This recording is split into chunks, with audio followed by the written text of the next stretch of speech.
Sweet. I think we can just roll into it. Chris, you wanna start by introduce a little bit about yourself, your company, and what you do?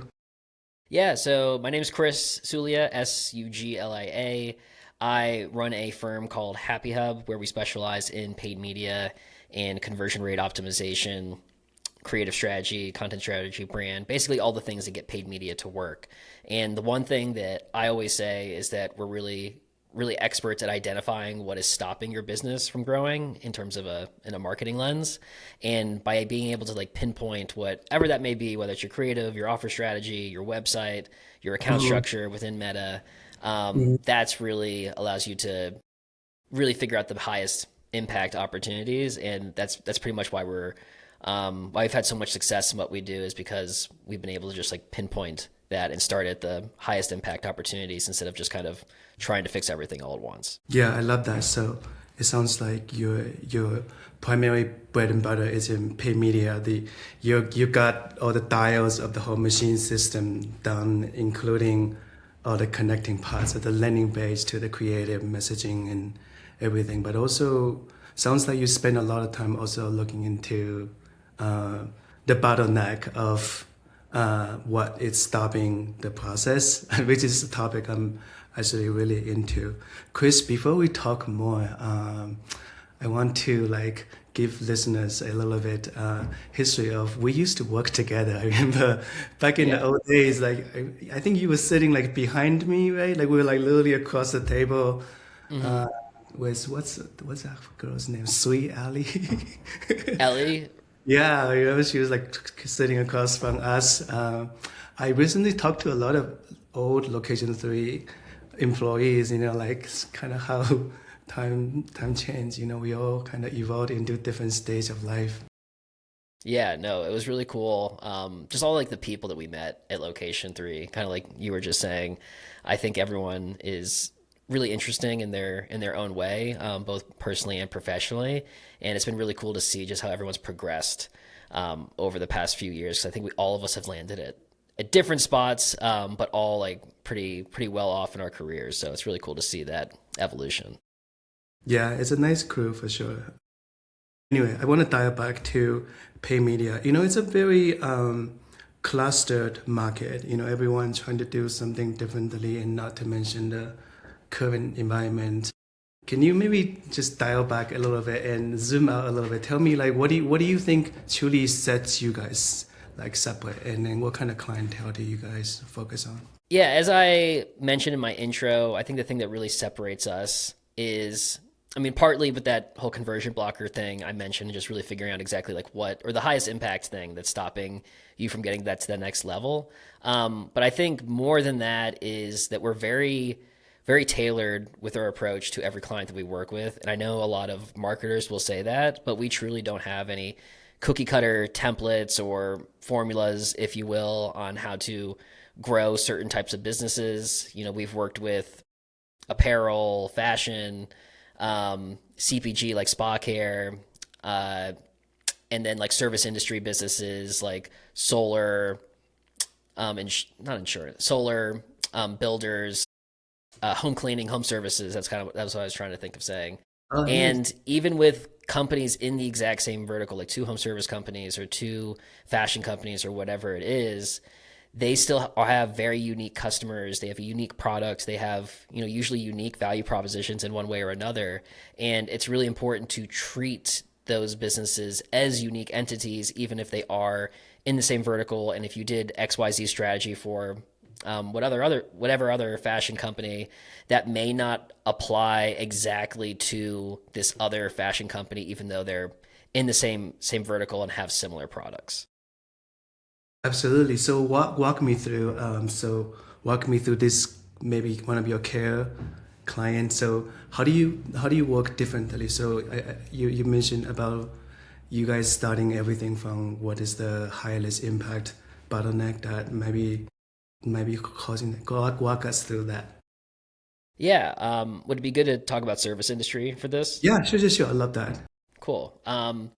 So one thing that I always see in the local service industry, any kind of home service really, is a lot of the companies are basically fighting over the lowest priced option. Now you obviously have to have solid reviews to back that up, and if you have the most reviews or what I call like a market dominator in that locale, you have a little bit more flexibility to increase your prices. But a lot of owners will tell me that they're just like flooded with people calling them who are essentially just like quote shopping and trying to find, the cheapest offer that still has from a company that still has good reviews. And I find in local service especially, there are quite a few companies that have really, really solid reviews. Like if you don't have a 5-star, 4.8-star rating, it's going to be really hard to compete. Now that might be different between, you might only have 50 reviews versus 500 reviews. But even then, really once you're at the 55-star review mark, people are pretty trusting of you and they'll still go with a better price over someone who may have, a couple hundred more And you're 5-star talking ratings. a lot of like mover, like these very price sensitive commodity service that we all encounter on a daily basis, right? Yeah, You go like XYZ near me, and then you got all these people out there, and you just want to pick one you can trust, be that's cheap enough, right? exactly. Yeah. And what I find with a lot of their websites and ads too is the only thing they'll really be talking about. Maybe they'll have a couple of tidbits about the service and the reviews, but the main thing that's highlighted on the websites is the offers and the price points, and maybe they have like some bundle ability. But in a lot of the brand names or company names for these local service companies are also, I don't know if not memorable is the right way of saying it, but they kind of blend together in a way. And then so the only thing that you really remember is the price. You might not even remember the exact company that price was Right. associated with. And Yeah. You're then talking about like something roofing company, something like they all just like very service like task related. It's very easy to get forgotten, lost. absolutely, yeah. Right. There are like the bigger players like 1-800 Got Junk or Two and a Half Right. These Men are big Moving. franchise, right? So that's they also have a bigger. And they like part of their brand comes with just like what their title is, but you don't even have to have like a clever title in order to do that. What I always tell these types of companies is just really lean into what actually makes you different. Maybe it's the way that you do your sales process. Maybe it's I think it can start with how you want people to feel about your company, and what you want them to think and say when they're on your website. And for example, we worked with this one local service company. They did insulation removal and installation in attics. And they were based in Texas. And so we designed a character for their brand that was the combination of Ron Swanson from Parks and Recreation and George Jetson, because they wanted to have a little bit more of a future techie vibe to that still like homey, kind of like classic Texas feel. So we combined those personas and developed all of their content and copy with that character in mind. Now we didn't overdo it to the point where it was just nonsense. It still had all like the core content and features and value props that they have as a business, but we just articulated in a more creative way. And then so even though people are still probably price shopping in one way or another, they are remembering the brand for the character and just like that little extra detail we provided, as opposed to going to a website, leaving, and then being like, wait, where was I seeing that quote again? Yeah, yeah. It just allows them to remember and sets that specific local service company apart from everything else out there. Love that. Love that. Yeah, I use that a lot in a bunch of my landing page design as well. Sounds like what you were saying, and tell me if I'm missing anything. It sounds like what you're saying that utilizing a lot of visual cues, by being consistent, you could play off a bunch of stuff people don't think about, like the font, the color, some of these, like maybe the messaging, the way you talk about things. These could all consistently over time becoming your brand personalities that you can layer up, just kind of stand out away from what everybody is trying to say the same thing. Exactly. Like if you go to you'll know your top three or four competitors in your Right. local area. So you can just go to their websites and then compare them to yours. And if your website feels exactly the same as all those other ones, all those other competitors in your area, then that's the exact same experience that customers are having as well. So do something to set you apart, so that people remember you beyond just price and good service. Yeah, I love that. I think you bring an earlier point about this concept of branding. I think branding is not a new concept, obviously, but I'm curious about like what are some of the areas when you think about branding, like what are some of the areas that you think a lot, especially in 2026, but service-based clients especially. So when I think about brand, I really define it as like what customers feel, think, and say about you. And I feel like a lot of owners, no matter what vertical they're in, they hear brands and they just think of impressions and reach or the colors I'm using or me putting my logo onto everything. And when you think of it too simply like that, you do get kind of lost or run ineffective brand campaigns or see it as almost a waste of money because you're thinking of it more as how am I putting my colors and logo on something as opposed to how am I using brand strategy to affect how my customers feel, think, and say. Sure. And so one example that we had was we were working with a carpet cleaning home service company, and they had like a ton of bad reviews from just like the previous owners. And so we took over and we made a big initiative to change the way that customers really felt about this brand. Part of that was kind of like having this grand reopening messaging. Part of it was really leaning into how all of our techs were certified and would be personable coming into your business. And then the other part, which a lot of people are just kind of wary about with home service companies, is that we would never try to like force upsells. We would be very authentic with our sales and service approach. And Oh, okay, okay, sure. Well, it sounds like you also like when you talk about branding, you also talk about this holistic branding experience that customer have, the beyond just the logo. You also like the service itself, right? How does it actually show up in your service as what's differentiating? yeah, yeah, no, it really is something if you do it right, should be kind of threaded in everything that your company does from pre customer experience all the way to post, and then even giving like referrals after that. Not necessarily like a local service example, but I got to talk a little bit with the director of brand at Dude Wipes, which a lot of you may be familiar with. And it was one of the things that was so interesting to me was she would talk about their metrics in terms of cost per butts wiped and other things like that, where none of that stuff is customer facing. All of that is internal in the company and how they talk about it. And yeah, I mean, it kind of makes you smile when you talk about metrics that way instead of just the normal cost per click, click through rate, or whatever it is. But it just reemphasizes internally what their brand really is and what it means and how people should be talking about it. Because once they talk about it to their friends or just through content they create or whatever it is, it really just is that those details make it that much more impactful, make it that much more familiar, as opposed to kind of making brand an afterthought. Yeah, absolutely. I think it's quite important. When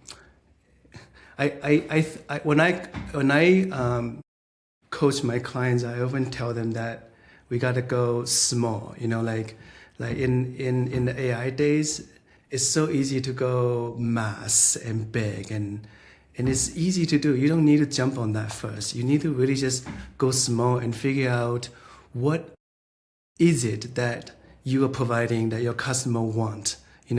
What is it that you are doing your customer even give a damn about your brand, to start, and figure out, are you saying enough of that?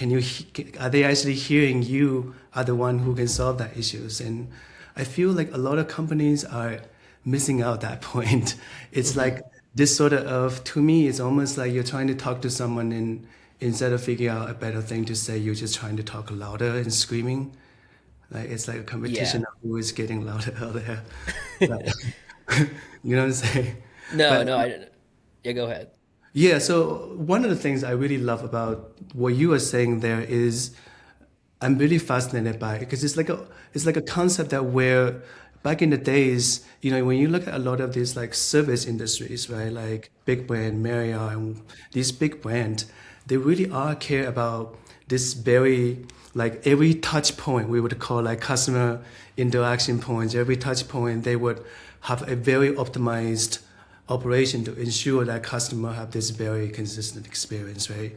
Hmm. And there will be all this like thoughts put behind like how does it from A to Z. But I feel like this is a point where a lot of the local brand, local service people actually missed out. And I'll give you a couple of examples where, and I'm just curious about your thought on this. I help a lot of like similar local service, looking at these studio have less than 2 grand to spend, and they're already like worry about spending 2 grand if it's not returning well, right? And and every time when I took one new one on, it surprised me. All they talk about is what you're talking about. This more awareness, louder approach, right? They maybe getting managed by another agency, have some, I don't know, like geofencing, like this typical stuff, like remarketing, the stuff they all buy, but they have no idea what they're doing. They just asking to managing more budget, like typically that's what they asking me to do. Can you set and forget, and so that we don't worry about it, and it's quite like to me it's like so crazy how much they are not really like connecting themselves to this community. Yeah. Like often I would just literally sit down with them. I'll be like, guys, you're talking to 3-4 miles around your studio. These people are maybe 50 to 60 years old, mostly women, and they're shopping in this mall here. You look at them every day, like, do you like? Are you talking to them? Is there anything about what you are saying that make it relevant to them? Or are you just this is what we do and you just throw it out there? I'm curious about like what do you usually coach like clients on that, branding in terms of also when it comes to content as well. Yeah. I think you're making a really good point about how a lot of business are just like really focused on the macro instead of being focused kind of like on the details of things, and like how they're, kind of like you just said, your specific local customers are really thinking and feeling and how to communicate things to them. Because there are a lot of these, I guess, shiny objects, you can call them, out there, such as geofencing, even connected TV, or maybe like a big magazine deal that might be like a national magazine. Or I see a lot of other local service companies try to work with influencers or affiliates who, and they'll post like an organic post, and they might have 100,000 followers and how many have reviews, but they won't get any traction from that post because that post is, going everywhere across the United States instead of just directed to that very specific local Yeah, area. yeah, And really, like for any business right now, you need to get all the fundamentals locked in and figured out first. Your basic positioning about your core value propositions, who you're exactly targeting, like demographic wise in your local market. And then like your website experience is another big thing that I've been seeing lately.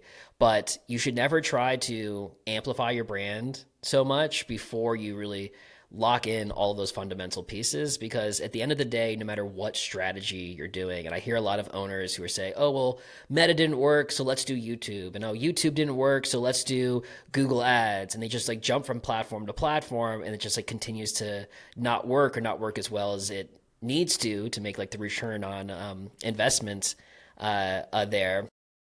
But it's because they think the platform is the issue, when what they really need to focus on are all those details about the fundamentals of their business. And I don't mean that in terms of, just like building a business from the ground up. I know a lot of people listening have already figured that out, but just in the way that you communicate the best things about your business to the right customer, being very mindful and purposeful about that piece is critical to being successful with any paid tactic. And once you nail that, it doesn't matter what platform you are really running ads on, because you're amplifying some core principles that are just like proven to work. agree. Yeah, I love that. Can you give me like some examples of like some ads angles that you're implementing, some of these like principles you're talking about for your clients that works well? Yeah. I think the most recent example I have that I think is very relatable. It's not, or very tangible, I guess is a better way of saying it. It's not necessarily like specific to local service, but a company that a lot of people may know is this company called Hexclad that makes pots, like high end pots and pans, basically. Like Gordon Ramsay's a big sponsor or Sure. Are the affiliate partner e-commerce of them. or online e-commerce?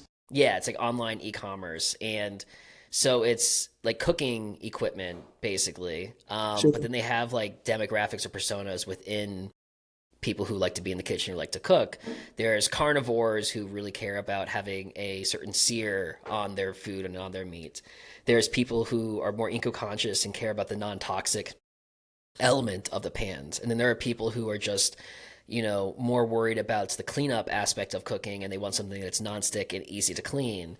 And although all those people kind of like roll up into buying these pans, they're all Have different specifically different points. from each Yeah. other. Yeah. Yeah.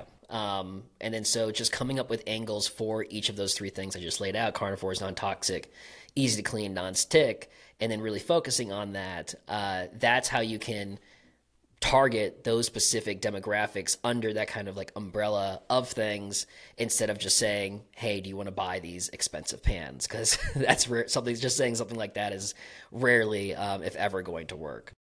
Yeah, or like maybe they only play the price sensitive point, right? Like those super expensive pens are about to go like 2% discount.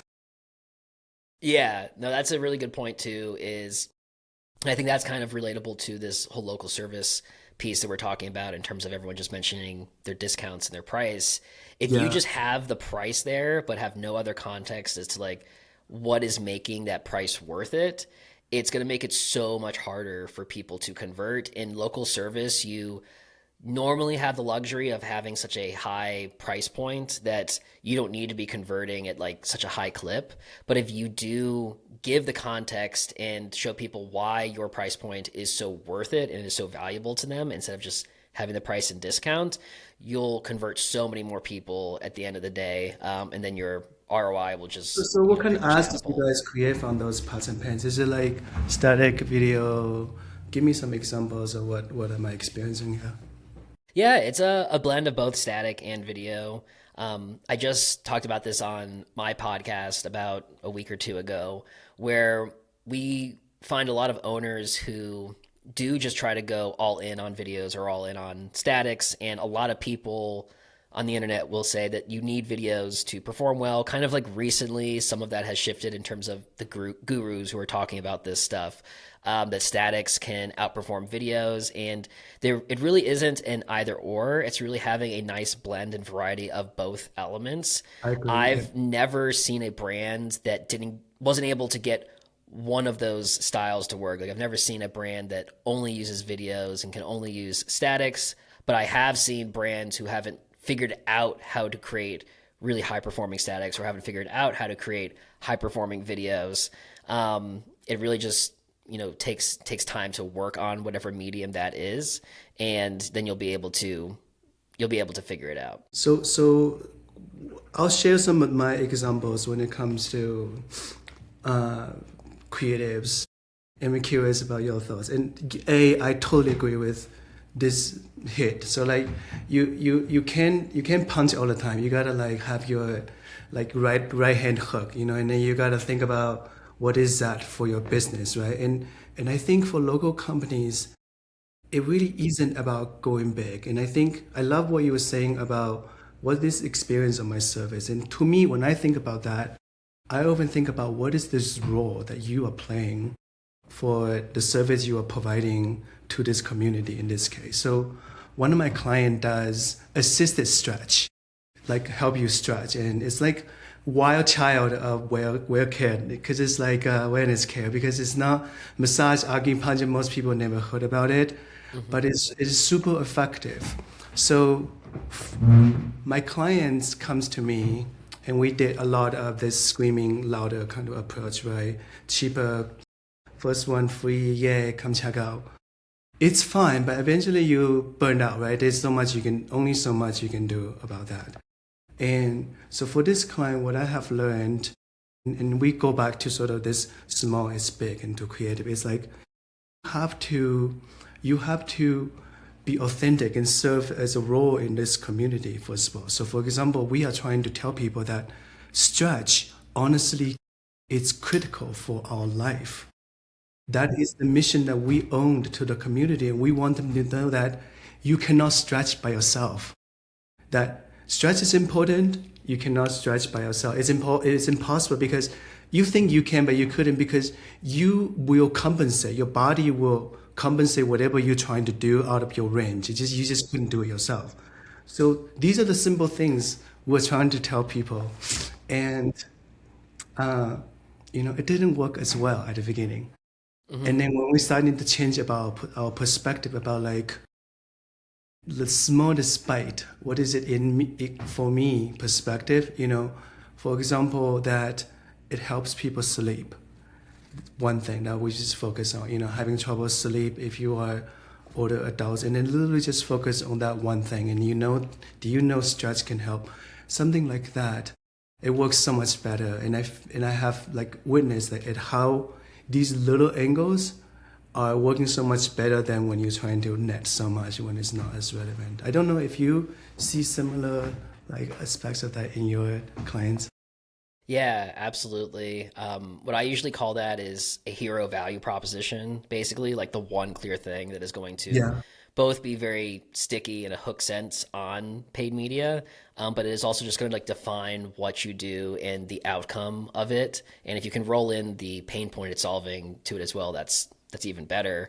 But just like in a one clear sentence or just in a couple of words or just with a statement, like you said, like helping you sleep better at night, that goes kind of that layer deeper. And like you were talking about before you got to that part of it, you were starting to talk about just that stretch can't be done by yourself; it has to be done with someone else, and those types of things. And that's where I find a lot of owners who are trying to get away from just talking about discounts or shouting at people. They'll go there, then they will see the same thing as it didn't work, and then they'll stop and go back to their discounts. Whereas you really have to even push that another step deeper and be like, okay, we've talked about what stretch is and like why you should be interested in it, but now we need to be talking about the specific pain point that it's going to overcome by taking these stretch classes. And when you do that, that's really where you see everything working because people understand exactly what you do and why they need it in a very So simple and clear way. how do you convey that second layer of mess? So like, let's say you go as far as, okay, maybe I need to have a different creative. Let me make sure that I talk about the potent hook point people worry about. Maybe it's the pain, maybe it's stiffness, right? You go there, they come to your site. What would you like add more to make that experience even more potent? So like what would I add more to the Yeah, yeah, I'm curious. Like, to me, it's like I think it's consistency. So it doesn't take one attempt. You have to over time make yourself as sort of the expert in stretch for the neighborhood. People stop thinking about they need stretch, and then people stop thinking who is gonna help them. Then that's you did your job well. And I think you don't need to sell all the time. You can just give them little tips. You can just share Mhm. a little bit perspective about like what I just told you, like you can't stretch yourself. Did you know that? A lot of people are having foot pain and they didn't know that it doesn't come from their foot. It's probably because their calf is not stretched. All these little things that actually it's very helpful to know little things. And if you are an expert in this, I think you should figure out how to make yourself as a product, as a content, so that people get to share your knowledge in a way that so you don't need to sell them. When they need help, they are going to seek out to you. Yeah, no, that's a really good point of just kind of being almost top of mind when people might not like have that specific foot pain or whatever their pain might be at that moment, but they're just like understanding or like kind of like almost coming to you as a thought leader. And then when they have that pain point, you're going to be the very first person they come to because instead of you talking about promotions and sell, sell, sell all the time, you Mhm. actually connected with that person through the content or through the experience and expertise that you have. And so that is so much more powerful than just talking about those discounts. And I think another thing is a lot of owners, no matter what company it is, underestimate how much people are going to read when they're interested in something, especially if it is like a health and wellness pain point thing. Like people are so skeptical about going to chiropractors or any type of service like that because they're just afraid of getting hurt or it being a scam or whatever it is. And they're going to really read into the reviews, the content on the website, et cetera, to make sure that it's a not just a good fit for them, but it's actually going to work and do what it's claiming to do. And if the only thing that you're ever talking about is discounts and price, that really good information that people are looking for is just going to be hidden or might not even be mentioned at all. And kind of like we've both been saying, when you do it the right way, it's even more powerful than just having discounts and price on your Yeah, website because you yeah, start to yeah. become the go-to resource instead of just someone who has the best price. Yeah, so can we spend a little bit more about now we kind of dive more the weeds of the ads. I'm curious about if you could give me a little idea about what are your go-to setup structure-wise for like a typical client. Like think about service industry, lead gen. Do you, so I'm looking for pieces like do you do like cold tracking, like a lead Mhm. form, like what do you like rely on a lot these days? Yeah, so yeah, things have changing very quickly Yeah, these yeah, days. sure. 3 or 4 Depending years on when I ago, ask you this, the answer will be very different. yeah, like 3 or 4 years ago, things basically may have stayed more consistent for like a year or two. Mhm. Nowadays, some of the stuff is changing every 6 or even 3 months. But one thing that I found really helpful for any type of lead gen, local service lead gen, are these step-by-step forms that I've been using. So instead of just having like the standard form on your website that has Right. first, last, phone number, address, whatever kind of details you're looking Got for, you. actually turn that into a interactive form, I guess is another way of thinking about it, Right, right. where first you ask is the first name, then you ask for their email, and even putting in a couple of qualifying questions in there too, because especially paid social and Meta specifically, they've taken a lot of targeting levers away from marketers. So the biggest thing that Meta has to find your best audience is by the people actually submitting the form. So I Hmm. talk to like a lot of owners who have a mindset of, well, I just want to grab as many leads as possible and then I'll filter through them and find which ones are the highest qualified patients or people, Right. and then just go through it that way. But I mean, No, that's typically, if bad you're signal. I feel like that's exactly, it's a yeah. bad signal. Because I mean, if you're doing it that way, kind of like a mass approach, best case scenario, 20% of those leads are qualified. So 80% of the data that you're giving Meta is bad data, and Meta doesn't have the knowledge Mhm. of knowing what's qualified or not qualified. You can implement some more advanced um, server side tracking and things like that using this tool called Zapier that I've used before to send that Right. data to Meta, but it's a pretty complex setup. And either way, it's always better if you're very thoughtful with the data you're giving Meta, no matter if it's a lead or if it's someone who actually closes. So don't be afraid to turn away people who are bad leads in the beginning with those kind of qualified questions in the step by step form. Right, right. Yeah. Um, I mean, it So will do just you do even that on the save you landing time. page too? So what you're saying it's using conditional question in instant form leads, right, in Facebook. Yeah, well, yeah, the conditional inside the instant forms in Facebook. And then you I also also do do it the on the CPR website. with the additional like data hook and then send back the actual qualified customers additional layer. Do you do that too? Correct. Yeah. Okay, No, I cool, do cool. that as well. Yeah, yeah. I've seen some success with the instant forms, especially with the conditional formatting. They also have SMS verification now, which has been super helpful to, Yeah, I think that cuts down some like unwanted. yeah, and just like Yeah. bad, I would always hear people say like I get bad phone numbers Do you still from rely instant forms. on a lot like this traditional route pixel plus landing page form? Yeah, I was gonna say I do tend to prefer still the landing page with a form on there. Like I said, you still can do like a step by step interactive form there. Gotcha. Okay. Um, I really do love that step by step. I did that a lot for my movers. One of my mover client that I find that to be so useful. Just asking like once you are 5 questions in, they are like, fuck, I gotta submit this. I don't have a choice. Yeah, there is that kind of psychology with it. And then Yeah, they there's, already committed at this point, right? But yeah. I haven't done that on landing pages much, except my movers. But I use a ton on the instant form leads. On, I Mhm. think cheaper surveys seems to work pretty well. But I feel like it's really important that you get the data locked in. Otherwise, it can go wild so fast. You think it's not, but it can go wild so fast, especially since you can't really targeting much in Facebook other than your creative messaging and style. Yeah, no, and for anything lead generation based, I think it's even more important.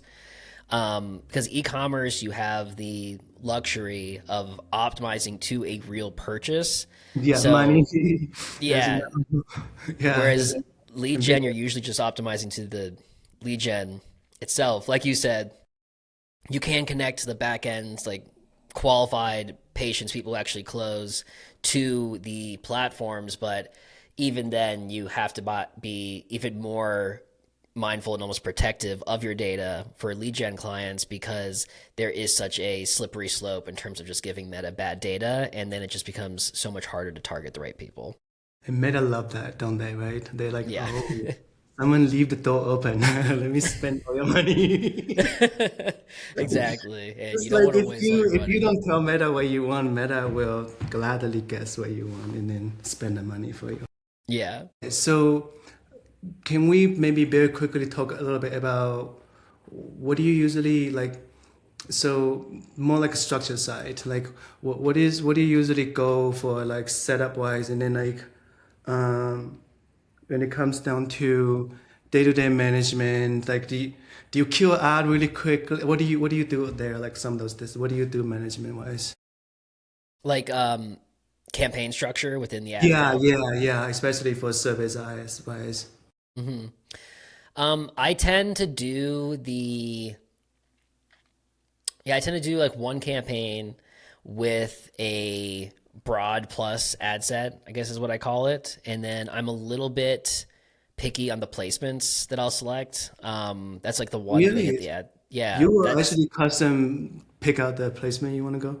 yeah. I mean, I don't do it like overly custom, I would say, but I've never seen a ton of value from the audience network specifically. So I will turn the audience network off, and then another placement more recently that I haven't seen as much traction from. It kind of depends on just like how your whole I guess funnel or service is laid out. But the right column placement, I guess not even the right column placement. That one can sometimes be okay.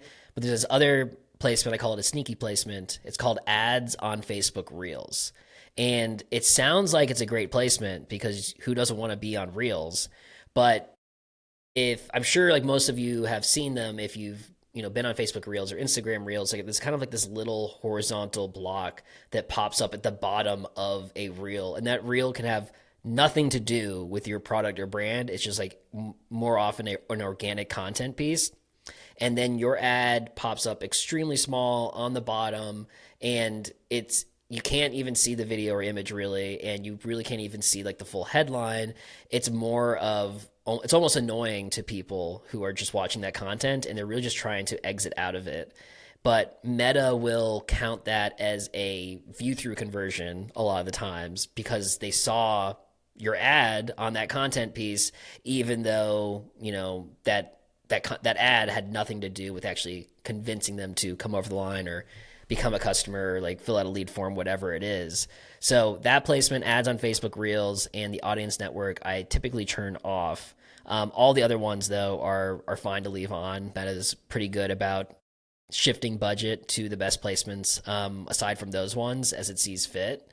And then I have all my creative in the ad level. Sometimes I will I guess like the one ad strategy or audience strategy I've seen still do relatively well. You need to have like a good amount of traffic to do this one, but it's this thing called super lookalike audiences.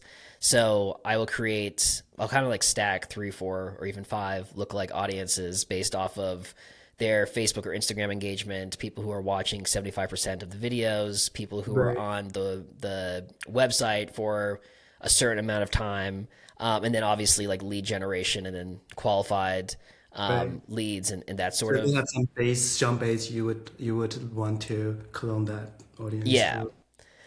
And then I put all those just as like 1% lookalikes into another, what I call super lookalike audience, because it has, three, four, or five lookalikes kind of stacked or grouped together that way. I have seen that work relatively well. Putting interests in, I haven't seen do as well lately. I think it also kind of depends on where what vertical that you're in. If you do use interest, I would really only suggest using one or two.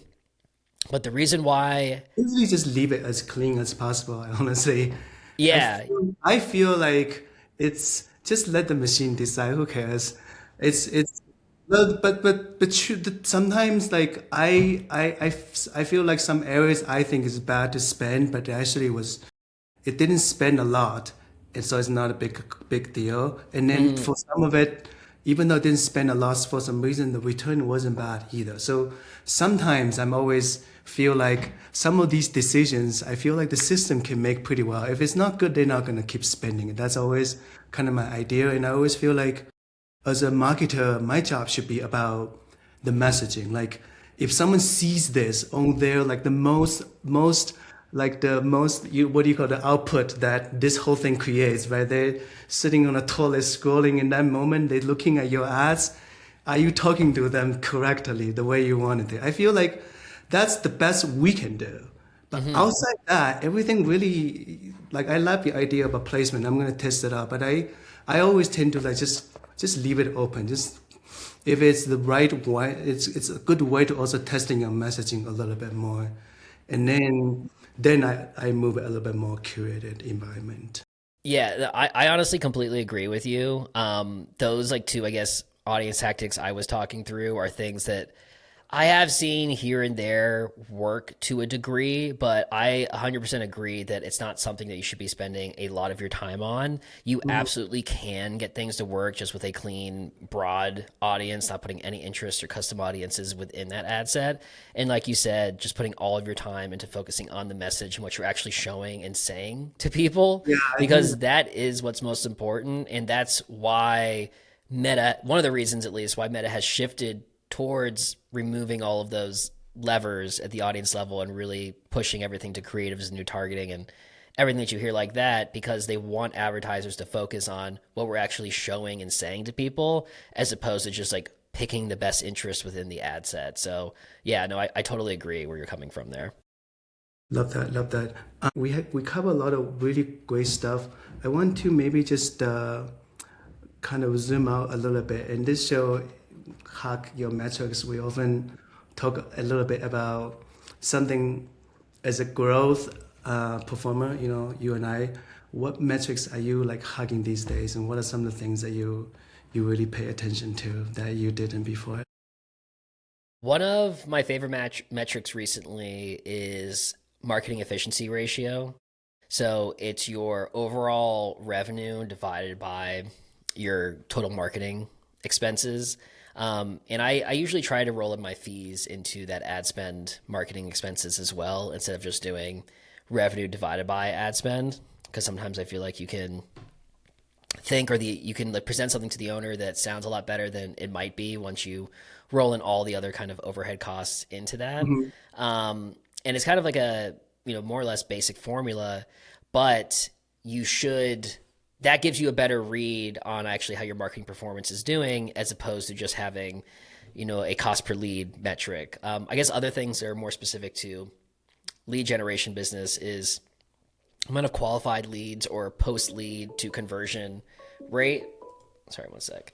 Um, or is lead to sale conversion rate. That's one of the biggest things you should be really looking at for lead generation companies, like how many qualified leads are actually coming through, and then the amount of revenue associated with those qualified leads. Because if you're only getting, if your cost per lead is $100, but 50% of the leads coming through are converting, that's a lot better than having a $20 cost per lead and only 5% of your leads are converting. I always tell people to really get as close to the final sale in terms of metrics as you possibly can, because if you're only looking at that surface level stuff, you're going to you're not going to be optimizing towards the overall goal. You're just going to be optimizing towards surface level metrics. Could not agree more. Yeah, I came across this all the time. I think in the small service industry, especially, lead could mean so different things if the quality is different. Like a lot of them, they could have a lot of leads, only a couple real customers. In some cases, for my clients, the leads, it's a free demo. Hmm. It's ridiculously costly, expensive. They don't want bad leads. Yeah. Like for them, bad leads is like bad. They'd much rather have no leads than having bad leads. Hmm. Yeah, People and who cost the demo and don't spend the money. absolutely. And I think a lot of businesses underestimate how expensive it is to field bad leads because, like you just said, getting on a demo, if that takes about an hour, let's say, and then how many ever other resources, if you really factor in your team's time in terms of like how much you're paying them salary wise, that makes that cost per lead go up drastically. So when you really start thinking about the resources that are going into fielding those bad leads, that Hmm. cost per lead, if it is really low, starts to look a lot higher. So I would always urge everyone to be really thoughtful about everything that's going into the entire lead gen process instead of just really focusing on whatever that cost per lead is, because like I said before, you could have a really high cost per lead but a really incredible conversion rate, and then when you put in all those other costs I just kind of broke down, it's actually a lot cheaper than how that $20 cost per lead may have looked at face value. Isn't it funny that, and I know we are coming close to an end here. Isn't it funny that now I look at marketing, like now, in marketing 10 years ago, marketing 10 years ago, we're looking at all these major metrics, like all the marketing reports, monthly report has including conversion rate, cost per lead. We have all this like the main factors up there, right? Like click through rate. But if you look at the marketing now, I would actually argue quite often against all these metrics. And I know it's a scary thing to say, but sometimes you have to. Like high conversion rate might not be a good thing. Like if you're getting a lot of bad conversions, right? Like you may actually want to get to a low conversion rate, so you're actually are getting very like as a way to gauge your marketing effort, right? So I think at the end of the day, North Star money line obviously very, very, very important. I also think that like more major metrics to the action and behavior and understanding a little bit more about is this metrics a good like behavior reflection of this action, and use that as a judgment instead of rely on conversion rate to be the holy grail to make all of your organization decisions. I think that's kind of not the case anymore. Yeah, no, I'm really glad you're bringing that up, especially someone who has such like a strong analytics background like you do, who's been really in the weeds of those metrics. I think that just based on how marketing used to work, a lot of people cannot understand how to really evaluate performance nowadays. And I frankly rarely am in the actual platform itself to figure out how to optimize and adjust my marketing campaigns. Where I go now is the CRM or is like the revenue dashboard or whatever that back end metric is to, really seeing like how the company is doing on an actual profitability level. And then I make my adjustments to the campaigns because, I mean, like you said, Leo, that those metrics, cost per click, click through rate, conversion rate, even within the platform, can not be correlated to more revenue or more incremental lift. So it's really important to start where the revenue and profit actually is, those numbers, and then work back to the platform instead of doing it the other way around. Yes, absolutely. And especially they can be self-serving, like Meta used to claim every credits, I think they don't do as much, but if you allow Meta to do it, if your system is not buttoned in, it's gonna have all the conversions it wants to, and it's gonna do great if you allow remarking, all these things, like sometimes I even leave high list cost like per results ads on because that's something actually is still performing. It's really contradicting about everything we sort of go against on the surface level. Oh, this bad, low click through rate, turn it off. It's so crazy. Like you really can't think about it just that anymore. You really have to kind of think about in the end, are you getting what you need, and then come back to see what levels are you able to change instead of just really jumping on all those metrics. Yeah, no, I totally agree.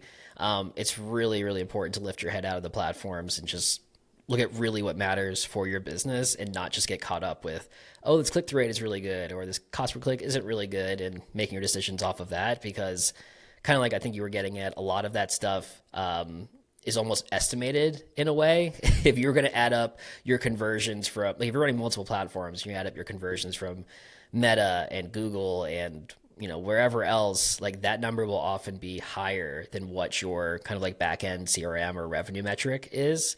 And it's kind of like you said, because it's taking credit for everything instead of instead of having like the real data and the real numbers on what's actually happening. So yeah, absolutely Yeah, agree. totally. I couldn't agree. I actually think it's also important to actually separate the conversation with the business owners as well. I think a lot of times advertisers spending so much time with business owners arguing about those conversion rate, why my data not matching on them. It is such a waste of time, in my opinion. I really think that it's 2026, you know, like you auto like really look at all these things in a very sort of data signal way, like what are you trying to achieve? Do you have the data to solve the problem? Is the signal good, clean signal to solve that? Is it improve the revenue in the end? Yeah. Everything And else, like leave it either to the system or to the marketer to do it. I think that's usually how it becoming a bit more effective. yeah, no, absolutely. The one thing that, and I know like it sounds funny almost more nowadays because like we both outlined, we're saying to like, don't focus on this conversion rate or don't focus on this click through rate metric or whatever it is in the platform. And whether it's something that you've heard from other people in the past, like the old way of kind of like optimizing campaigns or just kind of like your gut, you're like, well, what do you mean these numbers don't matter? It almost sounds funny coming from someone. It almost sounds like we're saying like these are excuses for why these metrics don't matter.